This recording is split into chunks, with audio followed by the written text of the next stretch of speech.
이것 좀 보세요. 이곳은 우리 행성에서 가장 깊고 미지의 장소랍니다. 너무 깊어서 에베레스트를 꽂아도 꼭대기가 물속에 잠겨 있게 되죠. 이곳은 마리아나 해구예요. 서태평양에 위치해 있으며 알려진 최대 깊이는 11,000m예요. 그리고 이건 당신이에요. 밑바닥에 뭐가 있는지 알고 싶어하는 흥미로움에 불타는 보통 사람이죠. 당신은 마리아나 해구에 관한 다큐멘터리를 보는 것에 질려서 직접 확인해 보기로 했어요. 하지만 당신에겐 특수 잠수복도 잠수함도 없어요. 가진 것이라곤 공기 탱크와 다리에 묶인 벽돌이죠. 크게 숨 들이쉬세요. 잠수합니다. 수심 1.5m예요. 별로 다른 걸 느끼지 못해요. 이건 수영장에 뛰어들거나 이국적인 물고기를 보기 위해 해변에서 수영을 할 수 있는 깊이죠. 1.5m는 불편하지도 않고 꽤 편안하죠. 하지만 벽돌이 당신을 더 깊이 끌어당기고 곧 10m 깊이에 있는 자신을 발견하게 되죠. 여기서 당신은 깊이 잠수하는 것의 주요 문제들을 느끼기 시작해요. 그리고 아니요, 굶주린 상어들이 당신을 보고 있는 게 아니에요. 크라켄이에요. 아니요, 사실 뻥이에요. 주된 위험은 압력이에요. 수면에서는 당신은 1기압의 압력을 느꼈어요. 10m 깊이에서는 이 압력은 2배로 증가해요. 걱정 마세요. 지금은 안전한데 이미 고막의 불편함을 느꼈을지도 모르겠네요. 이건 압력이 당신의 몸 안의 공기량을 압축해서 생기는 거예요. 귀, 부비강, 폐에서 이걸 느낄 수 있죠. 하지만 당신 몸에 있는 공기 주머니는 훨씬 더 깊은 걸 견딜 수 있을 만큼 충분히 유연하죠. 계속해서 내려갑니다. 물속 20m예요. 여긴 이미 꽤 어둡고 압력으로 인한 불편함이 더 커졌어요. 훈련된 잠수부가 아니라면 귀에 통증이 느껴지기 시작할 거예요. 이제 폐의 부피는 3배 줄었을 거예요. 폐의 폐포가 무너지면 기포가 혈액 속으로 들어가 색전증이나 뇌졸중이 올 수 있어요. 30m에 도달했어요. 이 지점은 잠수부들이 취미 목적으로 갈 수 있는 최대 깊이예요. 평상시에 3배나 높은 압력에 대처하려면 저처럼 경험이 풍부한 잠수부여야 해요. 게다가 새로운 증상이 느껴지죠. 질소 중독이죠. 몸 안의 공기는 78% 질소와 21% 산소로 이루어져 있어요. 질소는 몸에 독성 효과를 주기 시작할 거예요. 약간의 현기증, 터널을 걷는 것 같은 시야, 기억력 장애, 그리고 설명할 수 없는 기분 좋음과 흥분감을 느끼게 돼요. 중독은 시각적, 청각적 환각을 유발해 잠수부들이 이상한 행동을 하게 만들 수 있어요. 예를 들어 춤추는 것 말이죠. 네, 세상에서 가장 특이한 춤일 수 있어요. 하지만 중독은 더 안 좋은 결과를 초래할 수 있어요. 잠수부는 장비 없이 숨을 쉴 수 있다고 생각하고 물을 들이마실 수 있어요. 이 상황을 막기 위해 잠수부들이 더 깊은 깊이에 도달하기 위해서는 더 많은 산소와 더 낮은 질소 함량의 혼합 기체를 사용해요. 당신은 여전히 잠수에 전념하고 있으며 60m의 깊이에 있네요. 자, 여기서는 일반 산소도 독이 돼요. 익숙해져 있던 것의 7배에 달하는 압력으로 소모하고 있기 때문이죠. 산소 중독은 발작을 일으킬 수 있어요.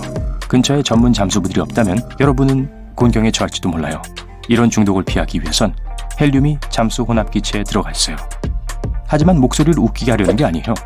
이론적으로 탱크 안에 헬륨이 있으면 잠수부는 300m 깊이에 도달할 수 있어요. 자, 214m에 도달했어요. 프리다이빙 세계 기록이에요. 허버트 니쉬는 단숨에 특별한 장비 없이 이 깊이를 성공해냈죠. 이상하게 들리지만 잠수부들에 비해 이 깊이에 도달하는 게 더 쉬웠대요. 왜냐하면 그는 공기 탱크의 혼합 기체를 사용하지 않았고 중독도 겪지 않았죠. 그는 이 업적으로 지구상에서 가장 깊은 남자라는 타이틀을 받았죠. 2012년 그는 253m의 깊이에 도달했지만 그 과정에서 심각한 부상을 입었어요. 253m에서는 주위를 둘러봐야 해요. 이 깊이에서는 잠수함이 이동하기 때문에 부딪힐 수 있어요. 하지만 당신의 한계에 도달했어요. 몇 미터만 더 가면 잠수는 좋지 않게 끝날 거예요. 하지만 우리는 인간이 훨씬 더 높은 압력을 견딜 수 있다는 걸 알고 있죠. 인간의 잠수 한계를 찾기 위한 많은 실험이 있었는데요. 깊은 잠수 조건을 시뮬레이션하는 특수 체인버를 이용하면 이론적으로 사람은 500m의 깊이를 견딜 수 있어요. 하지만 감압을 해야 하기 때문에 그렇게 깊은 곳에서 수면에 도달하는 데는 오랜 시간이 걸릴 거예요. 잠수 중에 질소, 헬륨, 그리고 다른 기체들이 높은 압력으로 인해 당신의 신체 조직과 혈액에 축적돼요. 이런 가스들이 폐를 통해 몸에서 자연스럽게 배출되는 데는 시간이 걸려요. 만약 수면에 너무 빨리 도달하면 이 기체들은 거품을 형성하여 혈관을 파괴하고 혈류를 차단하게 돼요. 그래서 잠수부들은 수면으로 가는 길에 멈춰가면서 거기서 지내면서 질소를 호흡해야 해요. 책 한 권 들고 오는 게 좋겠어요. 때론 충격적인 결과를 피하기 위해 특별 감압실에서 한 달 정도 있어야 할 때도 있어요. 깊은 곳에서 안전하게 잠수하기 위해서는 특별한 장비가 필요해요. 기압 잠수복은 700m의 길고 깊은 물에 잠수하는 데 사용돼요. 사람이 입을 수 있는 미니 잠수함 같은 거죠. 잠수복의 압력이 모든 깊이에서 1기압과 같게 해주기 때문에 감압증이나 질소 중독에 대한 걱정을 할 필요가 없어요. 그리고 이 옷을 입기 위해 숙련된 잠수부가 아니어도 돼요. 하지만 폐쇄공포증은 생길 수 있어요. 그럼 더 깊이 들어가고 싶다면요? 그러려면 잠수함이 필요할 거예요. 트리톤 6602는 2011m에 도달할 수 있는 개인 잠수함이에요. 이 잠수함의 유일한 단점은 가격이에요. 61억 원짜리죠. 하지만 그 돈이 있다고 가정해보고 트리톤 6602를 띄웠다고 합시다. 저도 같이 가도 돼요? 고마워요. 최대 깊이로 목적지에 도착했나요? 사실 유감스럽지만 아니네요. 이것보다 6배 더 깊은 깊이를 극복해야 해요. 불행히도 우리 마리아나 해구의 바닥은 드론을 이용해서만 도달할 수 있어요. 그래서 사람의 몸이 엄청난 압력을 견딜 수 있죠. 왜냐하면 우리 몸은 70% 물로 이루어져 있기 때문이죠. 압력으로 다치기 전까지 사람은 실제로 얼마나 깊이 들어갈 수 있을까요? 사람의 경우 이 깊이는 35km예요. 우리의 뼈는 평방인치당 11,158kg에서 부러져요. 이건 우리의 골격이 찌그러지는 깊이는 약 35km라는 거예요. 네, 그 전에 눈알이 터질 것 같아요. 하지만 살아있는 유기체가 이 아래 깊은 곳에 존재해요. 마리아나 달팽이는 7,930m의 깊이에 살아요. 이들의 몸은 엄청난 높은 압력을 견디도록 적응되어 있죠. 이들은 포식자가 거의 없고 안전하다고 느껴서 이곳을 서식지로 선택했죠. 길이는 28cm에 달하고 무게는 0.27kg 나가요. 이들의 먹이는 해저에 기어다니며 불만이 많은 작은 갑각류들이에요. 오, 귀여운데요? 훨씬 더 깊이 가봅시다. 마리아나 해구 바닥과 가까워졌어요. 태양광선이 한 번도 도달하지 못한 차가운 물이에요. 하지만 이 어둠 속에도 생명이 있죠. 엄청 자세하게 봐야 보이겠지만요. 박테리아와 효모가 여기에 살고 있죠. 이 발견에 과학자들은 놀랐어요. 왜냐하면 어떤 살아있는 유기체로 이런 조건에서 살아남을 수 없다고 생각했었기 때문이죠. 이 미생물들은 아마도 바닥에 떨어진 동물의 배설물과 먼지를 먹고 살았던 것 같아요. 이 발견은 과학자들에게 새로운 기회를 열어주었고 바다의 깊이를 탐험하도록 동기를 부여해줬어요. 이제 수면 위로 다시 올라갑시다. 와, 굉장한 여행이었죠. 이런 경험을 한 후에는 준비 없이 다신 잠수하고 싶지 않을 거예요. 그래서 시작하기 전에 욕조에서 숨 참는 연습하세요. 그리고 크라켄을 조심하시고요. 바다에는 많은 물고기가 있어요. 니모나 도리처럼 생긴 물고기도 있고 나비 물고기도 있고 정말 멋진 구피도 있고. 저건 도대체 뭐죠? 저걸 보려고 다이빙 체험 비용을 지불하진 않았어요. 앵글러피쉬는 세계에서 가장 못생긴 동물이라는 비공식적인 타이틀을 가지고 있지만 감히 그 소식을 전하고 싶진 않네요. 200종 이상의 앵글러피쉬가 현재 대서양과 남극해의 음침한 심해 어딘가에서 수면 아래 최대 1.2km까지 헤엄치고 있습니다. 그중 일부는 얕은 열대 환경과 같은 다양한 서식 조건을 선호하죠. 앵글러피쉬의 종류는 그 유명한 블랙시데빌부터 찐뱅이, 몽크피쉬, 풋볼피쉬, 구스피쉬, 배트피쉬, 씨토드에 이르기까지 모양과 크기가 다양합니다. 큰 앵글러피쉬의 길이는 풀사이즈 침대 길이의 절반이지만 대부분은 길이가 30cm 미만입니다. 앵글러피쉬가 사는 곳에는 먹이 선택의 폭이 그리 넓지 않기 때문에 독특한 사냥 전략을 세워야 했습니다. 이들은 먹잇감을 쫓는데 귀중한 생명 에너지를 낭비하지 않습니다. 대신 등 쪽 등뼈 조각을 낚싯대처럼 입 위로 내밀어 사용합니다. 그래서 앵글러피쉬라는 이름이 붙었어요. 낚싯대 끝에는 어둠 속에서도 밝게 빛나는 생체 발광 박테리아 주머니가 있습니다. 이 빛이 먹이를 유인하면 앵글러피쉬는 기다리기만 하면 바로 입으로 들어오는 물고기를 즐길 수 있습니다.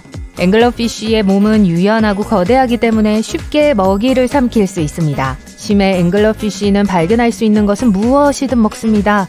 얕은 수심에 사는 앵글러피쉬도 까다롭지 않습니다. 새우부터 달팽이, 작은 물고기까지 무엇이든 먹을 수 있어요. 하지만 앙컷만이 멋진 낚싯대 기능을 가지고 있습니다. 그렇다면 수컷은 어떨까요? 바닷속 깊은 곳에서 소울메이트를 찾는 것이 그리 쉬운 일이 아니에요. 빛이 없거든요. 게다가 수온도 차갑고 산소 농도가 낮아요. 이런 환경에서는 많은 데이트를 할 수 없기 때문에 평생 한 마리와 짝짓기를 합니다. 그 사실에 놀라기 전에 앵글러피쉬는 아주 특별한 방법으로 짝짓기 한다는 걸 알아두세요. 수컷은 암컷보다 훨씬 작습니다. 이 대조가 너무 두드러져서 연구원들은 처음 앵글러피쉬 연애에 관심을 가졌을 때 수컷이 어미 곁에 있는 새끼나 애벌레라고 생각했습니다. 일부 수컷은 암컷이 근처에 있다는 걸 알려주는 수용체를 가지고 있습니다. 짝짓기 후 수컷은 암컷을 물고 암컷의 머리, 배, 꼬리 근처에 기타 접근 가능한 부위에 붙어 있습니다. 두 물고기가 영원히 함께 변태하는 동안 암컷 물고기는 수컷의 세포, DNA, 생식기관을 얻지만 면역 반응 세포는 잃게 됩니다. 수컷은 무료로 영구적인 보금자리와 영양분을 얻게 됩니다. 현재 부동산 가격을 감안하면 꿈 같은 이야기처럼 들릴 수 있어요. 하지만 이 숙소는 최대 8마리의 수컷이 함께 사용하며 수컷이 원하지 않는 한 이사할 수 없습니다. 이 심해 물고기를 실제로 만날 가능성은 매우 낮지만 좋아하는 비디오 게임에서 만나게 된다면 앵글러피쉬보다 훨씬 잘 헤엄칠 수 있고 진정한 화살로 순하게 만들 수 있어요. 일단 친구가 되면 앵글러피쉬는 정찰병이 되어 생체 발광 낚싯대로 새로운 지역을 발견하는 데 도움을 줄 수 있습니다. 현실 세계로 돌아와서 198m에서 1005m 약광층에서 운 좋게 만날 수 있는 생물은 앵글러피쉬뿐만이 아닙니다. 많은 심해 생물이 공상과학 소설이나 공포 영화에서 바로 튀어나온 것처럼 보이지만 그건 이 어둡고 깊은 세계에 적응해야 했기 때문이에요. 여러분이 만나게 될 생물들에 대해 충분한 마음의 준비가 되셨나요? 송곳니 고기부터 시작하죠. 송곳니 고기는 일생의 대부분을 깊은 바닷속에서 보내지만 밤이 되면 먹이를 먹기 위해 수면으로 올라와요. 이 녀석들은 다른 대부분의 심해 동물들보다 더 활동적입니다. 먹이가 다가올 때까지 기다리지 않고 먹이를 따라가서 긴 이빨로 먹이를 잡아먹습니다. 앵글러피쉬처럼 전구가 내장되어 있지 않기 때문에 후각이 발달했고 심해에서 얻을 수 있는 햇빛을 최대한 많이 이용해 이동합니다. 때로는 지나가는 먹잇감의 그림자만 봐도 행동 모드로 전환할 수 있습니다. 그다지 매력적으로 보이진 않지만 사람에게는 전혀 무해한 동물입니다. 쥐덫 물고기라는 소름 끼치는 이름을 가진 이 물고기는 사실 교활한 사냥 습성을 가진 심해에 서식하는 또 다른 동물입니다. 강눈 아래에는 빛을 내는 특수한 광포자가 있습니다. 마치 신호등처럼 녹색과 붉은빛을 발산하죠. 다른 물고기들과 달리 약광층과 심해층을 거의 벗어나지 않아요. 아래턱은 전체 몸 길이의 4분의 1에 달하며 먹이를 먹기 위해 항상 입을 벌리고 있습니다. 사나운 포식자처럼 보이지만 대부분 동물성 플랑크톤을 선호하며 간혹 새우, 크릴, 생선을 디저트로 먹기도 합니다. 장어와 새의 혼합종을 만날 거라고는 생각하지 못하셨겠지만 여기 있습니다. 도요새 장어는 새의 부리처럼 끝이 구부러진 부리를 가지고 있어요. 부리에는 장어가 맛있는 새우의 더듬이를 잡을 때 사용하는 작은 갈고리 모양의 이빨이 달려 있습니다. 그리고 몸은 날씬하고 길이는 1.5m까지 늘어나며 무게는 몇 그램에 불과해요. 자연 서식지에서 연구하기가 매우 까다롭기 때문에 과학자들은 이 녀석의 비밀을 모두 알지 못합니다. 하지만 일생에 한 번만 새끼를 낳고 죽는다고 합니다. 유리 오징어는 인생을 느긋하게 즐기고 말 그대로 흐름에 따르는 것을 좋아합니다. 유리 오징어는 물보다 가벼운 용액 염화 암모늄으로 몸을 채우고 있기 때문에 심해에서 먹이와 짝을 찾기 위해 힘겹게 움직일 필요가 없습니다. 이 생물은 투명하기 때문에 어떤 풍경과도 잘 어울리고 그림자도 들이우지 않으니까 대단한 생존 전략이죠. 어쨌든 위험을 발견하면 머리와 촉수를 멘틀 구멍으로 밀어넣어 덩어리로 변할 수 있습니다. 또한 표면에 잉크를 방출하여 투명해서 검은색으로 변할 수도 있어요. 같은 잉크로 굶주린 고래와 바다새로부터 자신을 보호할 수 있습니다. 포식자를 겁주기 위해 사용하는 또 다른 전술은 눈 주위의 발광기관을 활성화하는 것입니다. 배가 고파지네요. 이 해삼을 간식으로 먹을까요? 움직이네요. 샐러드에 넣으면 안 되겠어요. 이 물렁물렁한 샘물은 얕은 바다부터 깊은 바닷속까지 바다의 모든 곳에 서식합니다. 대부분은 작은 발로 천천히 움직이지만 일부는 몸을 구부려 기어다니기도 합니다. 해삼은 포식자가 접근하면 내장을 흘려보낼 수 있습니다. 끈적끈적한 내장은 침입자의 주위를 분산시키고 해삼은 행복한 마음으로 내장을 다시 자라게 하죠. 저 멀리서 반짝이는 건 무엇일까요? 누군가 물에 보석을 떨어뜨린 것 같아요. 그건 사파리나로 전에 본 적 없는 가장 아름다운 동물이라고도 알려져 있습니다. 이 유형의 요강류 일부 수컷은 짙은 파란색에서 보라색, 빨간색 또는 금색으로 색을 바꿀 수 있습니다. 1초 후 사라집니다. 그리고 다시 밝게 반짝이며 돌아옵니다. 이 마법의 비밀은 몸체가 투명하고 특정 각도에서 빛을 다르게 반사하기 때문이죠. 이것은 서로 소통하고 짝을 끌어들이는 방식처럼 보여요. 암컷은 수컷과 같은 초능력을 가지고 있지는 않지만 수컷에 비해 눈이 더 큰데 아마도 멀리서도 수컷을 발견하기 위해서일 거예요. 수컷은 야생에서 자유롭게 돌아다니고 암컷은 살프라고 불리는 기묘한 통 모양의 젤리로 이루어진 수정궁에 머물러